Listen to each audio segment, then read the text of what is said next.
Well, I am one of those people who, on a day-to-day basis, have to write about ghosts and think about ghosts a lot, but I don't actually believe in ghosts and goblins and witches. I don't believe in that stuff. But, and this is a big but, and we all like big buts, the And I cannot lie. and I cannot lie, but I've seen stuff. I've definitely seen some weird shit. So, when I was in school, when I was 7, 8 years old, I was it was the first year of junior school, and my school, the infant school and the junior school, connected together, separated by a playground. So at lunchtimes, I would, at the age of 7, I would take the 6-year-olds on a ghostly tour of my school, and I can't remember if I've told you this before, James, but I would basically. I made up all these areas in my school which were haunted, and I would just wait by this wall, and all these kids would come up, and I would take them on this kind of lunchtime adventure. So we would stop off at this big storm drain in the middle of the playground, which is where the devil lives for some reason. And I said, if you step on it, the devil will just grab you. So I try and hop over it. I took them to these basement steps that go down into the boiler room, and I just watched Nightmare on Elm Street as well, so I was obsessed with boiler rooms.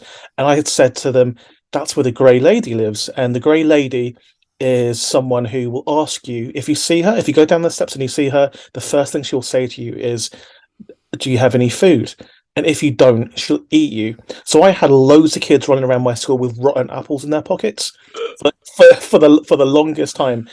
But then, and there is a point to this, our school was very, very Catholic. It was connected to a church. And there was this long, narrow pathway from the school playground to the church, which we had to go a couple of times a week. And this is an old school. So it had an outdoor toilet there that was, not in use. There was no water in the toilet, etc. You weren't allowed in it. But you could open the door. And there, when you open the door, there's a bit of string hanging down from the ceiling. So I said, obviously, being a 7-year-old weirdo, oh, that's where this little girl went, and she hung herself because she kept on being haunted by all these other things in my school. So she hung herself, freaked everyone out. I would pretend I was stuck in there. But then I started seeing a little girl in windows. This one time I was in the school playground, and I looked up at my classroom, which was at the time the top classroom, and I would see a little girl, the outline of a little girl looking out from the window directly at me in the playground. And I would be, what is that? Because there's nobody in that classroom. And everyone else, kids, you suggest something that everyone can see it. Yeah. So that rumor spread around the playground that the class was haunted. And I was a little bit excited by it. But yeah, I've just seen weird stuff like that, and all through my life I've experienced semi weird stuff because I expose myself to weird and creepy stuff all the time. So how do you explain that? Okay, so I figured out ghosts. This is a good episode to start. I figured out ghosts, Right. Okay. and I'm gonna one day do a film about it. Generally, scientifically figured out ghosts. Okay, this is what ghosts are. There's a lot of stuff on the internet approximately about this. No one's done proper experiments because maybe it'll cost too much, but I'll do it. Okay, so here's what ghost is. Normally, we only see ghosts in old buildings, old churches, Gothic buildings, big buildings, and mostly the reason for that is because they're creepy. There's no one in there, and they have a certain resonance in terms of the sound. They have big pipes, old plumbing that vibrate at a certain frequency, coupled with the acoustics of certain buildings. It produces a sound that is below the level of human hearing, and it's just a low rumble, kind of like the sound that whales talk to each other with. That sound is cannot be it's imperceptible to human hearing, but we can still feel the vibration. There's still a sound wave, and that sound wave reacts to the our optic nerve. And because our brain is trying to figure out, okay, I'm getting a signal, but I'm not seeing anything. It sends you something. It sends you a signal. So in the corner of your eye, um, because of the vibration of on your optic nerve, you're seeing something in the corner of your eye, and it is because in these old buildings you have a certain sound frequency that is spread throughout the building. This is a repeatable thing that you can do. You can go to these buildings and you can feel this vibration, and I think if there's a proper study done on infrasound, it's called, and in connection with ghosts and ghost sightings, you'll see there's a massive correlation between the two. And it's mostly why you don't see ghosts in like brand new modern places, because the plumbing is decent, is up to date, and there isn't those echoey spaces. So yeah, my theory is ghosts are infrasound affecting our optic nerve and producing an image because our brain has to have something to see if it's feeling this vibration. I think some of that. I think that that's some of it. I definitely, Mhm. I don't want to peak too early with this being episode one of Yeah, like that's it. Yeah. like well, yeah, just kill the franchise stone dead. No, but I don't really want to peak with like my paranormal experience, Hmm. because if I say it now, I'm sure I'll just end up repeating it over and over again. Yeah. And I've sort of got a neurological reading of mine of like, Hmm. and that almost makes more sense to me than actually this was a dead person, but it wasn't really like an old building. Hmm. So what you just described, does that explain your little girl in the window? I think so. I mean, I would say a lot of the cases can be explained by that. Obviously, people have seen ghosts in the street, they've seen them in their houses, and that could be something else. There's other tangential things off the back of that. You can get that sound frequency in numerous places, not just like old plumbing. Yeah, It could yeah. be from the buzz of a faulty fridge. It can be from the sound your television makes off when it's turned off. That sound can be reproduced. And yeah, and I strongly suspect it's the reason for a lot of these ghostly things. Obviously, the amplification needs to be a certain level as well, in order to affect your optic nerve. It can't just be quiet. But I also think I'm a big fan of Nigel Neal, the British writer. Well, actually, he's a Manx writer who made. He's the guy that wrote. Well, he inspired Ghostwatch and things like that, but he did the Quatermass experiment, Quatermass in the Pit, etc. But the thing that he's probably most known for is the TV movie from the 70s called The Stone Tape, Oh yeah, which is yeah. about how ghosts, and this is his version of what ghosts are. That ghosts are energy recordings in stone. So the stone around us can hold energy, and if there is an incident, like a violent incident, Mm. obviously a lot of energy is expelled, and that's kept like a cassette tape. The magnetism in the air is kept within the stone and can be repeated. Um, so there's maybe something to that as well. I always think that's a great theory, apart from there being no science to it. No, there isn't any science, but Do you know what I mean? yeah. I'm Mhm. always like, oh yeah, yeah, traumatic events. Somehow that's been absorbed into objects. That sounds plausible, apart from it defies everything we know about how science works. But we Uh, do know everything we do expends energy, and the energy has to go somewhere. I mean, it probably just dissipates into the sky. That's probably the most likely thing. But so do you believe yeah, anything happens when we die? no, absolutely not. Is that weird when you're writing scary stories, of which quite a lot of them concern the paranormal? I think it's a good protection for me because I don't believe in that stuff. I can write without consequence. I'm not worried that, oh, if I write about this weird creature, it's going to come after me. Like, I'm not scared of ghosts. I'm not scared of monsters or anything like that. Which is because I don't believe in them. I don't believe in vampires. I don't believe in any of that.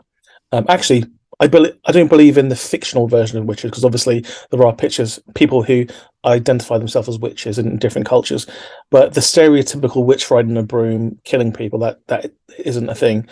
Um, but no, I just think I'm able to write about that things because I'm coming at it from an angle where the, all the options are open to me because I'm not tied to a certain belief system. In your experience dealing with other folk in horror, would you say that there are more skeptics than believers? I'd really say it's 50-50. I will say that I do want to believe the world would be amazing if ghosts were around. Yeah, yeah, If like I want there to be a Loch Ness monster desperately, desperately. I'm yeah, always thinking I'm just going to go up to Scotland and find him myself. People are taking too long. I'm going to find him. Same as yeah. we've discussed before with Bigfoot. I want to go find him. Everyone else is being slow. I'm going to go out there and find him. I want to believe. I'm a classic Fox Mulder. I want to believe. I just need evidence. Do That's you, it. do you know I went to Loch Ness? When did you go? Oh man, it was about, oh God, it must be about 6 or 7 years ago now. But I Okay. went and spent about a week just staring at the loch. Until my wife, the then girlfriend and now wife, was like, "Can we go do something else?" Um, I didn't see the Loch Ness monster, but I did get cellulitis from a mosquito bite, Oh no. Oh geez. and 6 years. You know if that was like a movie or something, the second you left, then Nessie would oh just yeah, like float totally, past. Yeah. totally. And then he played some bagpipes. Okay, this is an interesting one because I'm obsessed with aliens, or always have been.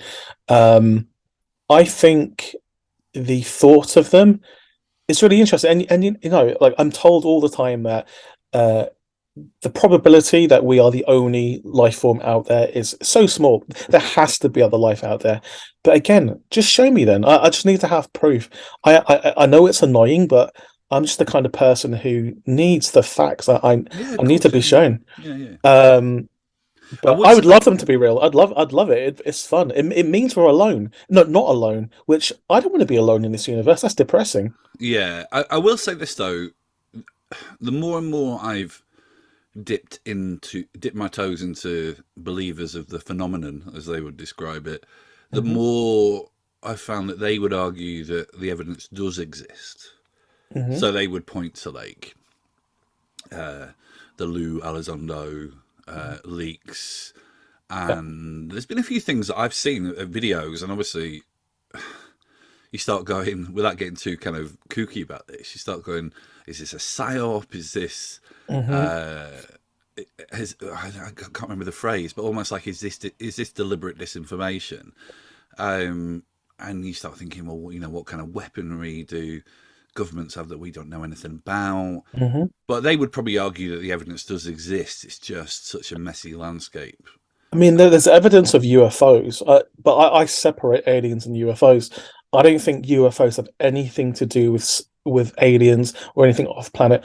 Every single UFO we ever see there's an explanation to it, Right, and it's man made. It's made by us, right. not from the future. Not It's not time travelers coming back and trying to warn us about stuff. It's stuff now. Like well, there's technology out there that we just don't understand that is being worked on, that's being tested all the time, and sometimes they have to fly it in the sky, and we see it. But So I think what? there's an explanation to everything. So why would the U.S. government be saying we don't know what these things are?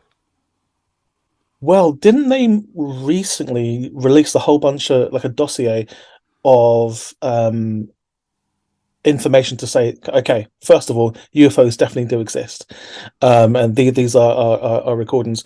I don't think I do agree with them that maybe the person compiling the information doesn't know what it is. It's a need to know basis. There's only certain people that need to know. But one thing that definitely makes me think that they don't exist is Trump would have probably told us by now. Because, you know, me, day one of being the president, I'd be like, fuck all this war shit. I need to know about the aliens. Like, give me all the aliens. Bring in the alien team. I want to bring in the X-Files. I want to read all of them every night before going to bed. I would read the X-Files, Well, and find, that's what I would do. yeah, totally. Well, Obama said he did that.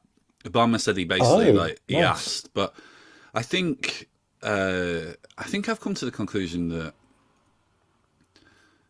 whatever exists is above the president's uh, pay grade.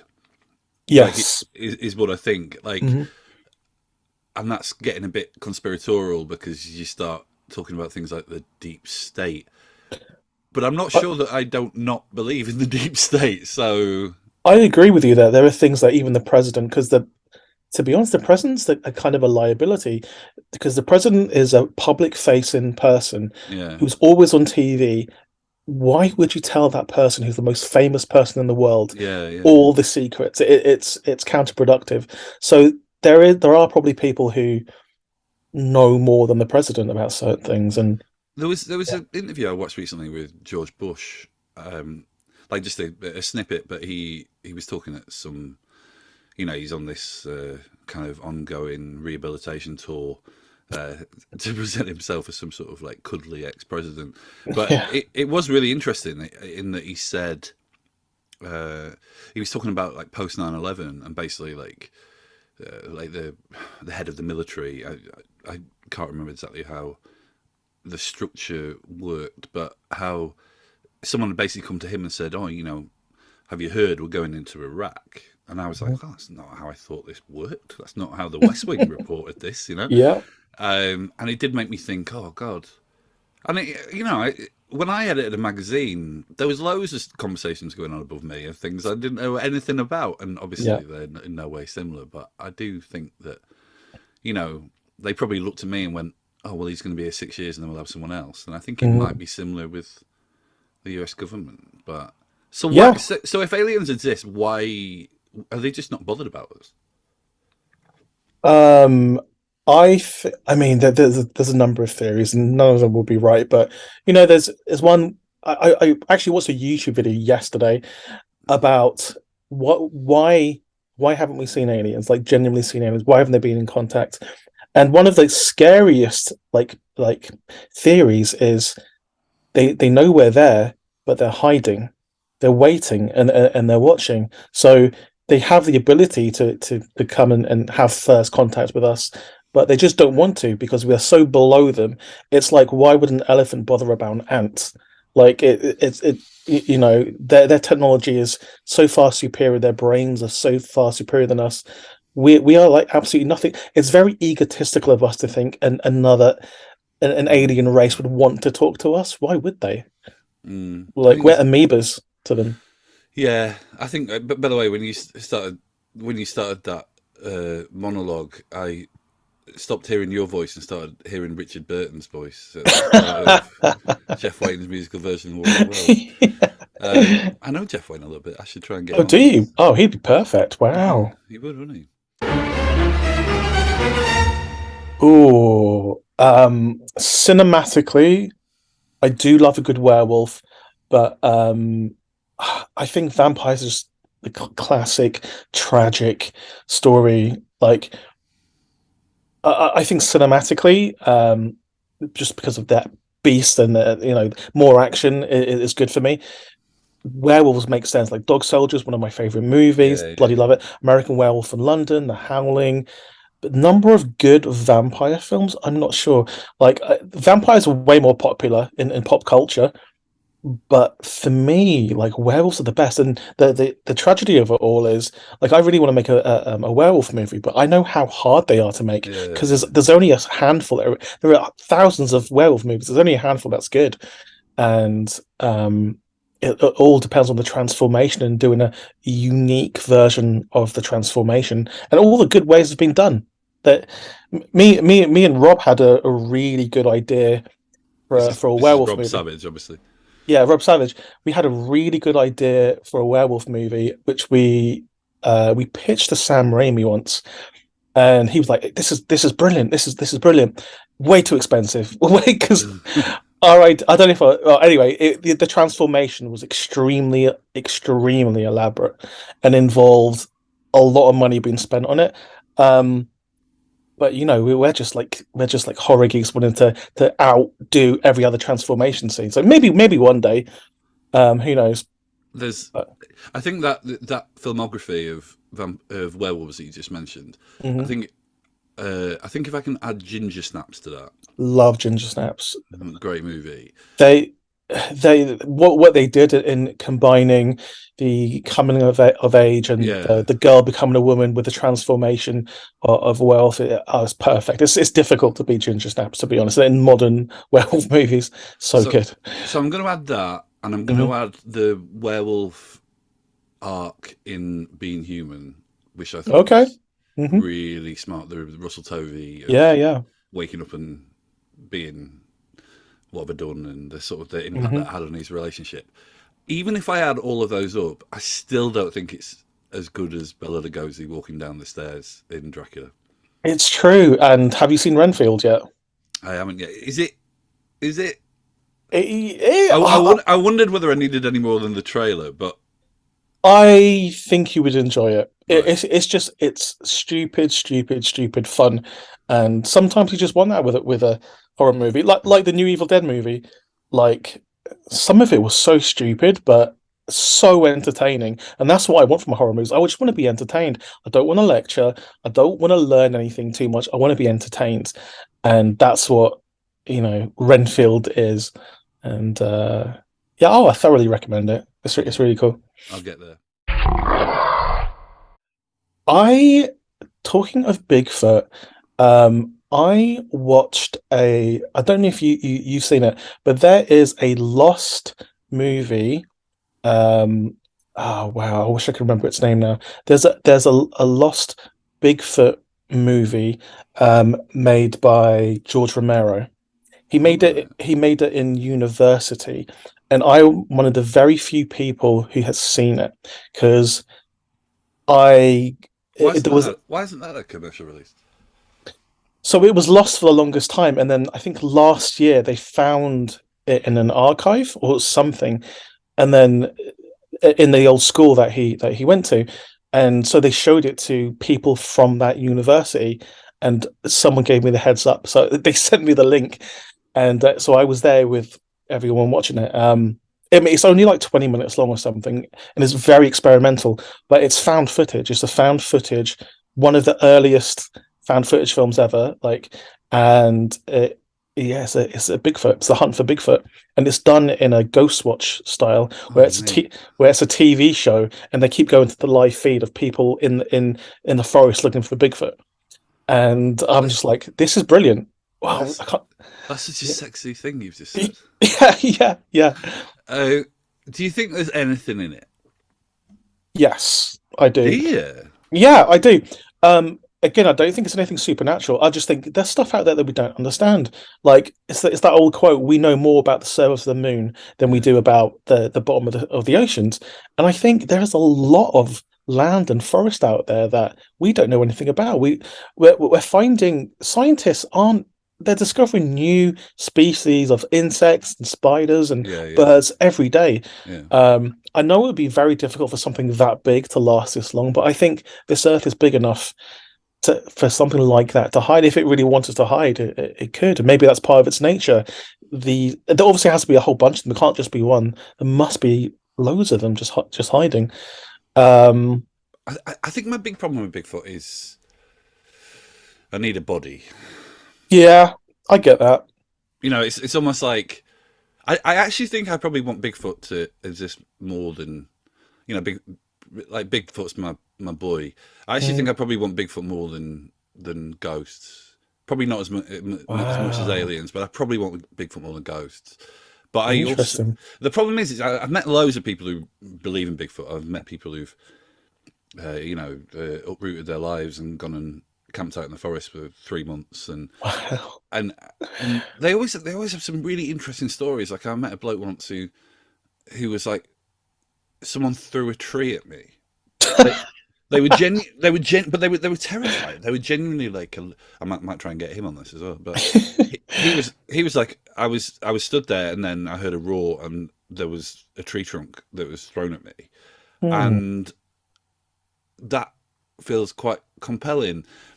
But in the same breath, then they would talk about things that were really kooky, and that was a bit like, Yeah. it's like that thing when people talk about UFOs and they're like, yeah, UFOs definitely exist because of this, and this. And I'm like, oh, well, Hmm. that sounds very compelling. And then they'll say, yeah, they come from the planet AstraZeneca Yeah. or Yeah. whatever, Yeah. Yeah. They and go you're way like, too far. Yeah. yeah, yeah, yeah,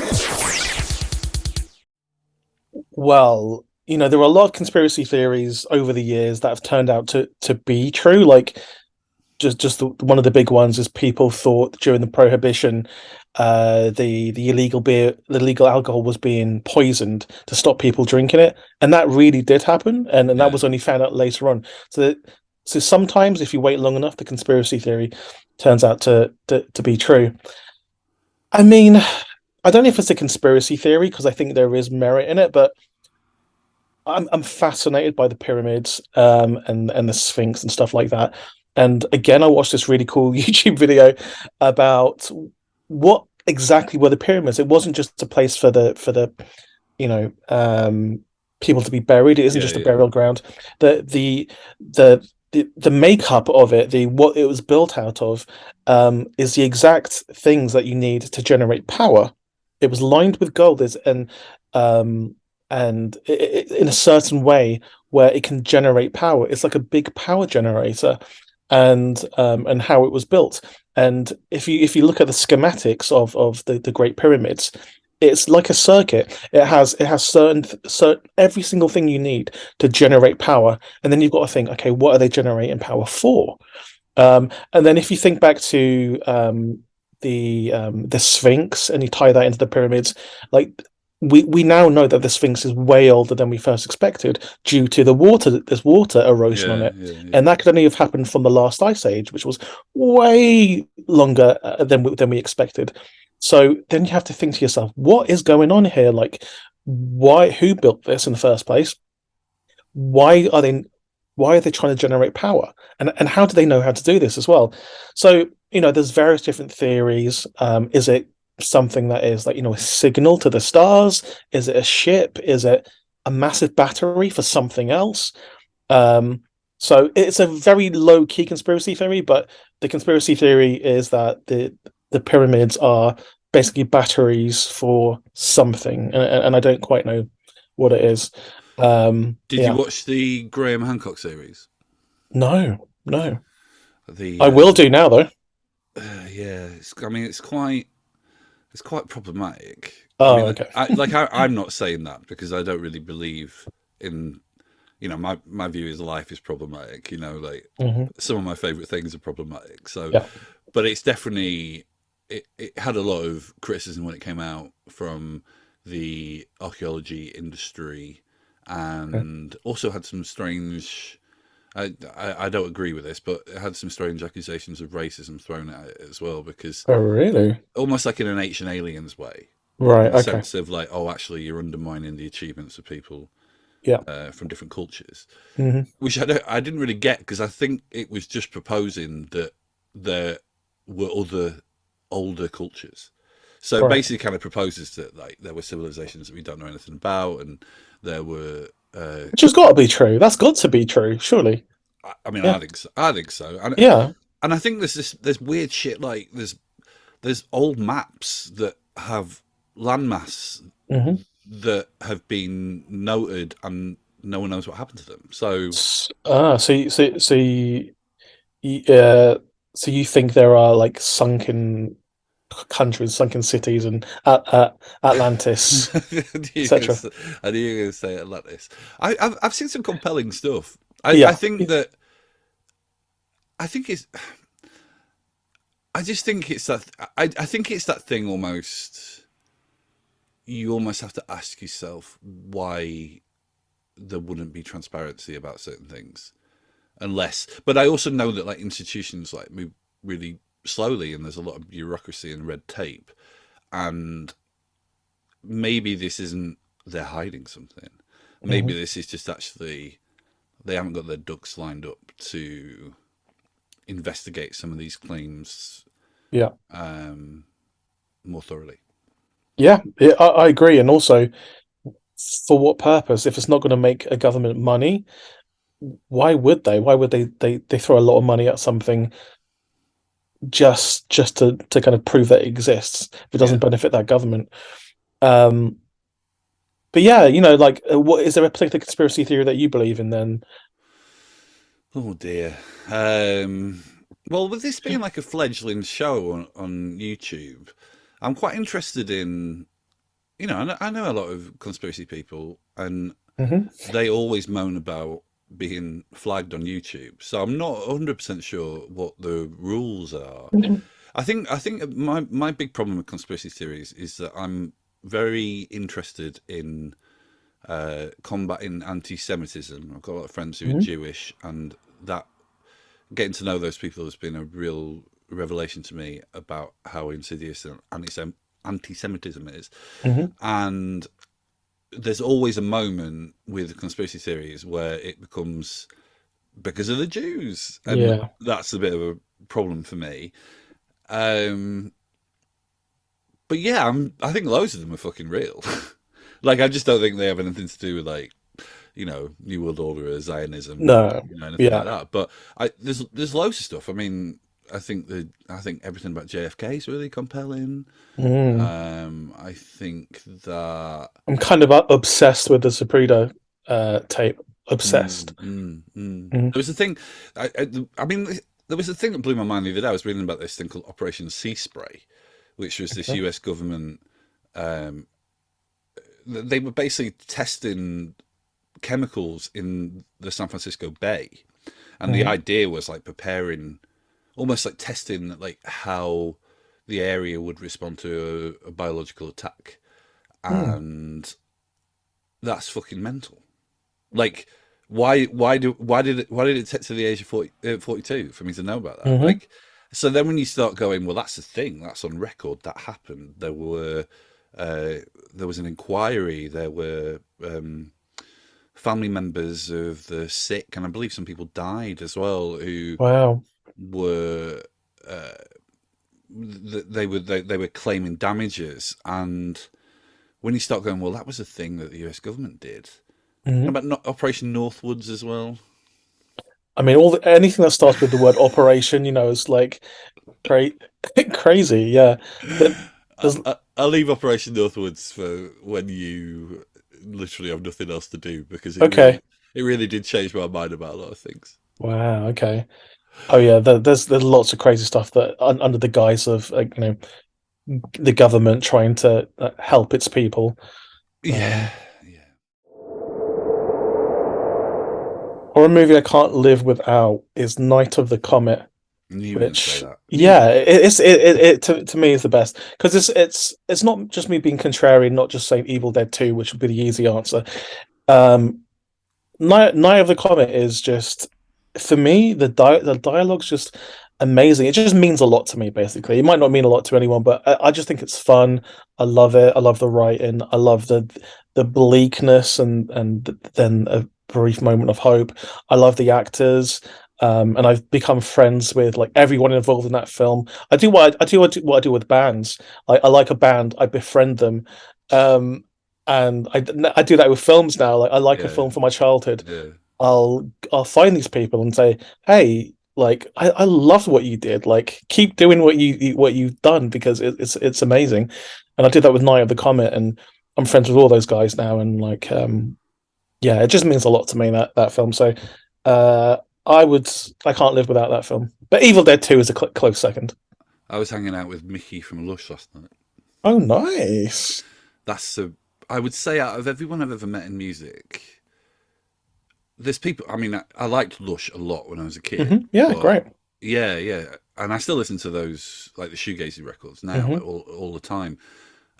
I would say, but there were bands that I've got to know who that I loved as a kid. I'm pretty good friends with Biss and stuff, Hmm. but there's something about hanging out with Mickey from Lush where you're like, this is really fucking weird. When you're talking about like she's giving me tips of like where to like the best pasta restaurants in Italy. I'm going to Italy soon, and I was Mhm. like, this is fucking wild. Do you ever get like that with like Sam Raimi? For those that don't know, like Sam Raimi is essentially my mentor, so he helps me a lot.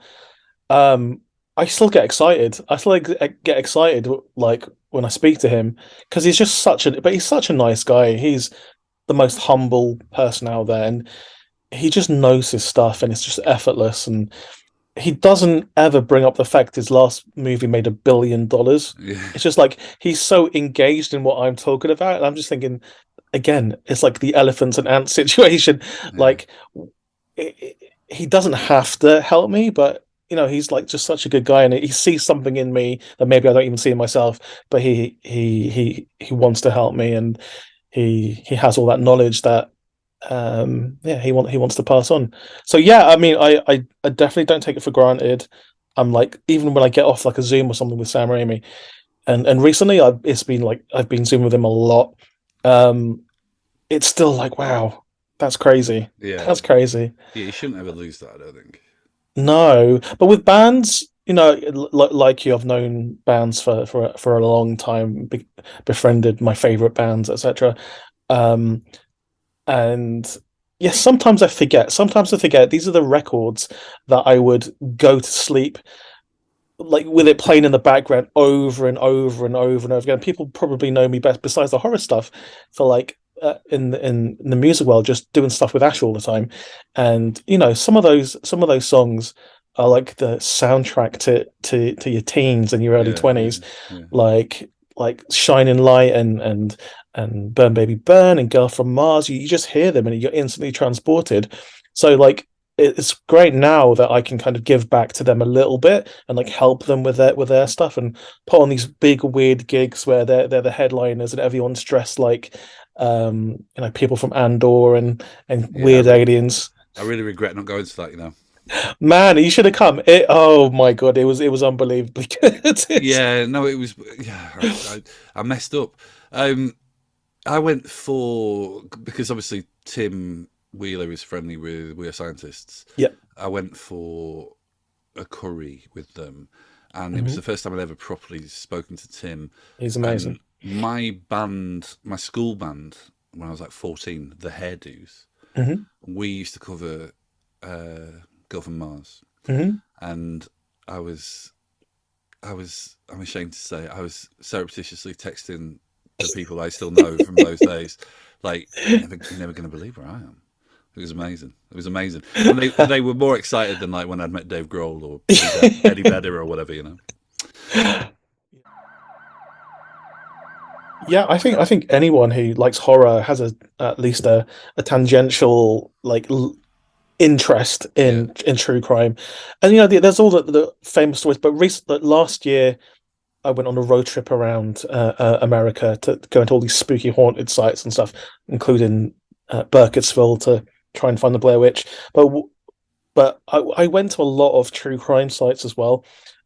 Went to Jeffrey Dahmer's childhood home in this tiny, tiny little town that probably prefer people not to, you yeah, know, drive up in the car and take pictures of because the people who live there now obviously don't want people bringing it up. Beautiful house, by the way, mid-century kind of yeah. fixtures. Didn't they shoot some of my friend Dharma in the house? Oh, did they? Yeah. Probably. I know the exterior was used for. I think even in the Netflix thing, Oh right, I, yeah, th yeah. I think they showed some of that in kind of flashback things. Um, but I'm just fascinated by people who would go to those lengths, and because I don't understand how someone could kill somebody else.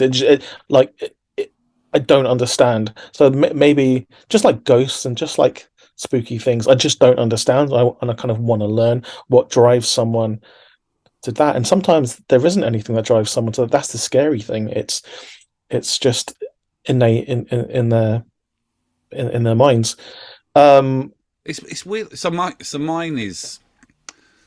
mine's Nielsen. Is Dennis okay. Nielsen, Hmm. and because my thing with Dennis Nilsson is like we had very similar politics. Hmm. I'm very interested in um, gay culture, and he was obviously very confused about his sexuality, or quite open at a point. Um, and sometimes when I've heard him talk, I've thought I'd have a pint with you, and then I go, Probably not a good but you idea. did, but you. There's a crazy story with Nielsen in that one of his victims, he brought him back. He strangled him, and Hmm. then he revived him. And I always think, what's that about? Like, is that remorse? Is that guilt? Is that what's that about? That is even more scarier You because you have think? yeah, because that person had the at least had the release of death from whatever torture that he, and then he Yeah, they were revived him so he could unbelievably do it fucked again. up from it. Well, well, he did. I don't know whether it was that he wanted to do it again though.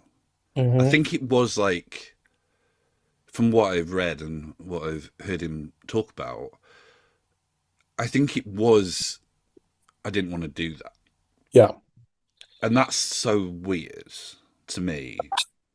it's a weird, it's a weird one, but I think we're trying to rationalize and put sense onto something that is nonsensical.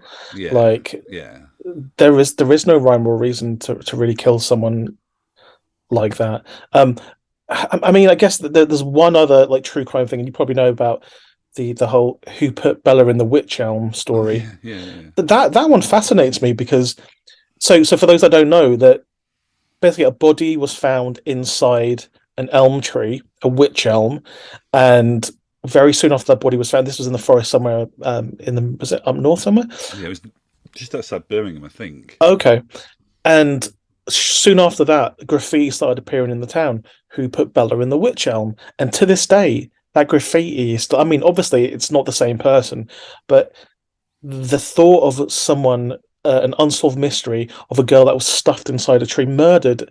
I think she was strangled by her own scarf or something, and left inside a tree. And someone is still wants her to be brought to justice, her killer to be brought to justice. So it fascinates me who is putting up all these graffiti everywhere. Who put Bella in the witch elm? Um, I think from a point, I went to a really good talk about who put Weller. who put Bella in the bitch elm? Yeah. I'm not. I mean, I'm not the biggest fan of the style council, but that feels harsh to me. Um, I went to this talk that this journalist called Kathy Unsworth did, who has actually just released a book about goth, Mhm. and I can't remember whether she wrote a book about. I think she wrote a novel that referenced the Bella story, and she proposed that the graffiti at one point was probably someone either like taunting people, or it was something that I'm going to try and get Kathy on this podcast. So Mhm. if I've mangled the story, then I'm sorry, Kathy. But almost like it might have been someone who knew something, but then after a certain point, it almost became like sort of folklore in the Yeah. town. But there was something she said about how I think there's a tie to the Nazis somehow. Like Yes. someone who like some I think it was some Nazi spy. There was a kind of like there was a segment of some kind of documentary or something that was on like terrestrial TV about it, and that was one of the theories. It was a guy who was over here briefly and then just disappeared. Like, But it's still yeah. sort of, yeah, it's still sort of like, it still feels very ceremonial to me. Hmm. Yeah, It was because some there's other ways to Yeah, exactly. There was some kid. I think it was some kids who found this found the bones. They were like playing football, which is like that's definitely the opening scene mm, of a horror movie, isn't it? it is. But I would love the collective force of the internet or someone to find out who killed her. Yeah, of Because course. because there are people out there. There's like a Reddit for like cold cases, that you can see people trying to work together to solve cold cases, which I think is really interesting. By the way. But I'd love that one to be solved because that poor girl, that like, yeah, I would love her killer to be found, or I mean, I guess he's probably dead by now, but just so we know Yeah, who it is. there's a there's quite a famous cold case. I mean, I think it's ice cold. Of Mm, I live in Leighton, and there mhm, was a woman called Eve Stratford who was murdered, I believe, in 1975, and she was murdered in her house, which isn't a million miles away from me. mhm. And when me and my wife go places, we drive down that street, and I think I think through DNA they tied whoever had done it to another murder. But I mean, it was so long Yeah. ago. I was born 1980, so 1975 doesn't feel, ancient because I don't Mhm. feel ancient, but I am kind of ancient. And you just go, whoever did that, they're not here anymore, are they? No, yeah, and things like the DNA and stuff like that is more prevalent today, and in terms of discovering who done it. So I think if there was some money behind it, um, Well, we'd find these we'd find these people. she used to work for she used to work for the Playboy Club in Okay. in central London, and Hmm. she actually was a cover girl on an issue of Mayfair that Oh, was, I think, a couple of months before she died. wow. And I was thinking for a while, I actually did a bit of work on it to, I tried to get hold of the photographer who took the photos, and Wow. I was researching the Mayfair Club, and I was thinking, well, that's kind of, you start thinking, like, did she meet someone there, Hmm. or, but Yeah. like, when you see photos of her, there's loads of photos of her on the internet, but she's with like Morecambe and Wise and stuff. Like she's, Wow. all the Okay. people she's with, they're not here anymore either. Hmm. So I just think there's almost like like we're gonna suppose who Jack the Ripper was until the end of time. You know what I mean? Hmm. Like there comes Yeah. a point where it's over, really. Yeah. We're never going to be able to. Yeah. The like whatever DNA strands that were around there, we don't have anymore. So That's a grim thought to end this segment with. yeah. So I just finished a film for a particular streamer, which I can't mention, but I will say that the film is the least horror thing that I've ever done. Wow. Um, it's more sci-fi. So tangentially, it's still genre, but I'm trying, and I directed that, so I'm trying to add another string to my bow Yeah. and see if I can do that. Um, Actually quite romantic, weirdly. Like makes me Really. sick that yeah, it's like a romantic sci-fi thing. But yeah, it's I think as they get older, sometimes you chopping off someone's head Yeah. won't cut it anymore. I want to try something else. So yeah, I think that I'm in a phase where I'm still going to do horror, but I do want to see what I can do if my weird ideas, if I apply them to different genres. So when you watch it, let me know if I've pulled off. But I think I've done Yeah. something Yeah. kind of special. I'm really happy with the outcome. So there's that. I have a I can't talk about that. Me and Rob have a bunch of things that we've uh sealed the deal for. We've signed contracts for, which hopefully gets started soon. There's currently a WGA strike going on in America, which means even us over here, we can't pitch new things, we can't work on new Yeah. things over there, and because over in the UK where we are, they don't really support horror. I've really invested all of my efforts on America, so right now there's nothing I can really do. So I'm developing stuff over here with European companies, and but I can't really say too much about the Oh things well, I'm doing. fuck you then. Yeah, sorry. Where are you at with where do you stand on AI? Are you worried? No, I am worried that people aren't taking it seriously. Yes, I think it should be regulated because it is good enough to take over people's jobs right now. Yeah. I've played with it, I've tested it myself. I've literally put into ChatGPT, write an outline for a horror film that is like a Jed Shepherd film, and it's come back with something pretty decent. And Yeah, yeah, that was the point where I was like, oh, this kid probably do it better than me at some point. So I know within the next 6 months to a year, it'll surpass humans most likely because we write with the using our history and our experiences, but an AI can write using everyone's experiences, and yeah, they yeah, will always be better than us. And people always argue, you know, AI can't do subtext. They definitely can. You yeah, just need yeah, to. yeah. You just need. It just needs to learn. It just needs to learn it. I'm So it's I'm worried about inevitable. what it does to people's. It's the psychological impact that interests me. Hmm. In I guess that I never thought that it could do what I do, and I don't think that anymore. Hmm. And that's an interesting thing to think. Oh, I'm not that special. I mean, not that I think that I'm particularly special, but like, oh, I am. I can do what I can do. Maybe I'm a Commodore 64 and the Amigas arrived. Do you know what I mean? Yeah, did I read something from you where you interviewed a AI band? Yeah, I did it on Spook. That's right. I interviewed Joey Ramone, and That's right. Yes, brilliant. that was 3.5. I've since paid and gone to 4, Hmm. and I'm keeping to try it again. Actually, it's weird. I did it. I tried to do a similar thing for a football fanzine that I wrote for the other day, and it was useless. And I was like, this is rubbish. Hmm. Um, but again, 6 months. Has Yeah. anyone, speaking of future projects, someone must have said, "Are you going to make Host 2 now?"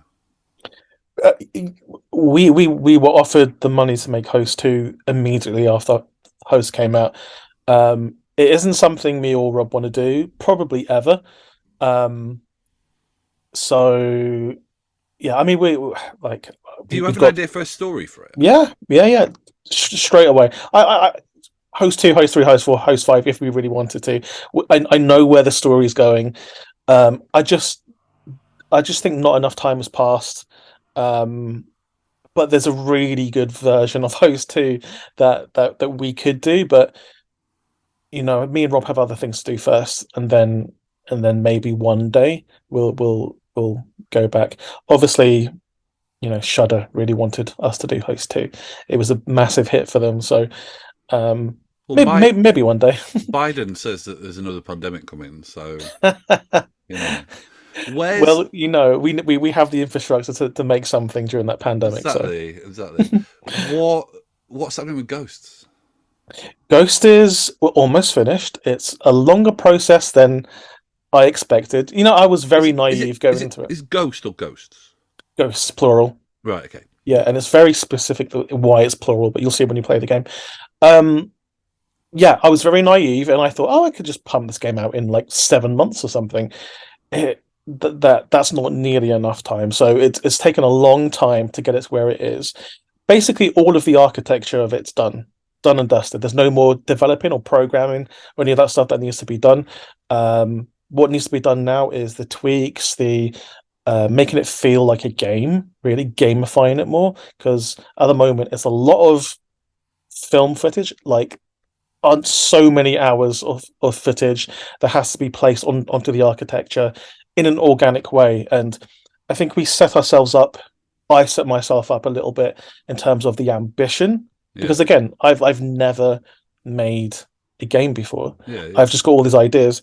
So sitting down and then realizing, oh, okay, we need to do this, we need to do this, we need to do this, we need to do this in order to make the game as good as it possibly can be and as good as I promised. So it's taken longer than I expected, but we're working with Limited Run Games, who are the biggest independent game distributor out there. So yeah, we're working hard with them in trying to finish it. We have realistically probably about 5 more days, 4 or 5 more days of shooting that we still need to do in it in order to finish it the way I want to. Yeah. It can be finished now, but I don't. There's more stuff I want to do in it. I don't want to release it and then have to do an update a few months later. I'd rather it be fully fleshed out. Um, but you know, the long lady, the antagonist of the whole game, is sitting there in my house just staring at me every day. So I really need to get her out, and I need to get her away from me. It's freaky. Oh, I'm excited. I'm excited for when it is here, though. I think it's a really exciting project. Thanks, man. Yeah. Thank you so much for being the inaugural. Does inaugural mean first? Yeah, I believe so. The inaugural. It feels like it means second, right? For some Yeah, reason, I always think that. but it is Th first. Yeah. Thank you for being the first guest on this new spook product. I'll speak to you soon. Yeah. You too. Thanks for asking me, man. Thanks, man.